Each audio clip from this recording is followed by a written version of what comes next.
আসসালামু আলাইকুম। আজকে আমি বানাবো প্লেন কেক আর শুরুতে আমি উপকরণগুলো দেখিয়ে দিচ্ছি। রেসিপির শুরুতে আমাদের যা লাগবে তা হলো ১ কাপ তেল, ১ কাপ টক দই লাগবে, ভ্যানিলা ফ্লেভার এসেন্স অথবা পাউডার ইউজ করতে পারবেন আপনারা চাইলে। লাগবে 1 table spoon baking powder, 1 1/2 cup ময়দা আর লাগবে 1 কাপ সুগার। সুগার আপনারা চাইলে কম বেশি করে নিতে পারবেন আপনাদের টেস্ট অনুযায়ী। আর লাগবে ৪টা ডিম, ডিমগুলো রুম টেম্পারেচার হতে হবে। আর হচ্ছে এরকম কিছু বাদামের স্লাইস লাগবে। আহ, এটা অপশনাল। চলুন তাহলে রেসিপিটা শুরু করা যাক।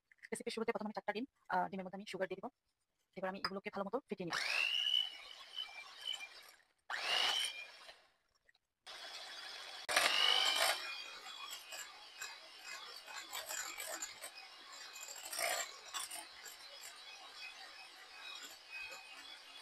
ডিম আর চিনির মিশ্রণটাকে এমনভাবে বিট করতে হবে যেন একটা ফ্লাফি টেক্সচার আসে, সুগারটা ডিসলভ হয়ে যায় ভালো মতো। দেখেন এভাবে হতে হবে, এরকম ফ্লাফি হতে হবে। এরপর আমরা এতে অ্যাড করব তেলটা। তেল দেওয়ার পর আমরা একটু হালকা বিট করে নিব। এরপর অ্যাড করব ১ কাপ টক দই, ভ্যানিলা এসেন্স, আমি ইউজ করতেছি পাউডার। খুব ভালো মতো বিট করে নিব।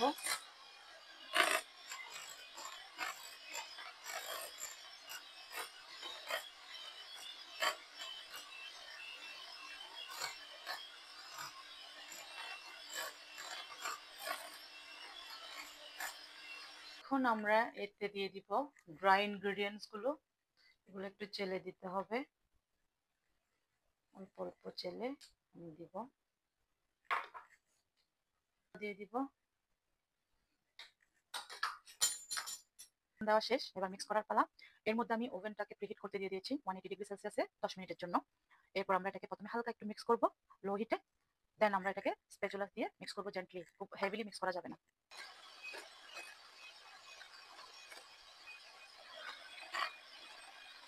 এখন আমরা এটার সাহায্যে এটাকে খুব আলতোভাবে মিক্স করব।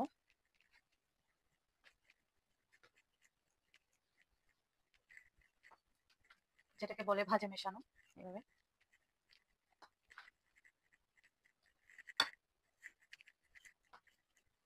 ময়দা দেওয়ার পরে এটাকে আর এত বেশি মেশানোর দরকার নেই, সে মেশানো হয়ে গেছে।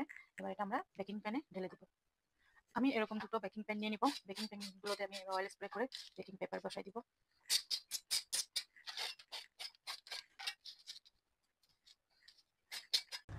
আমি এরকম দুটো বেকিং প্যানের মধ্যে ব্যাটারগুলো নিয়ে নিয়েছি। আমি যে উপকরণগুলো দিয়েছি সেটাতে 2টা প্লেন কেক হবে। সো আপনারা চাইলে আপনাদের প্রয়োজন অনুযায়ী নিতে পারবেন। এই যে এরপর আমি এর উপরে দিয়ে দিব বাদামের স্লাইসগুলো।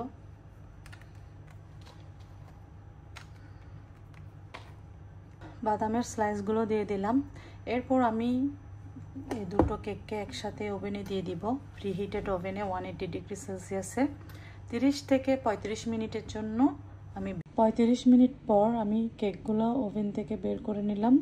এর আগে আমি টুথপিক দিয়ে চেক করে নিয়েছিলাম, বরাবর আমার 35 মিনিট লেগেছে। কিছু কিছু ওভেনের ক্ষেত্রে সময় কম বেশি লাগতে পারে, আপনারা চেক করে নেবেন। এরপরে কেকটাকে আমি হালকা গরম থাকা অবস্থায় ক্লিং র্যাপ দিয়ে মুড়িয়ে নিব। খুব এভাবে কেক মুড়িয়ে রাখলে অনেকক্ষণ পর্যন্ত সফট থাকে, ময়েস্ট থাকে, কেকটা ভিতর থেকে ড্রাই হয়ে যায় না।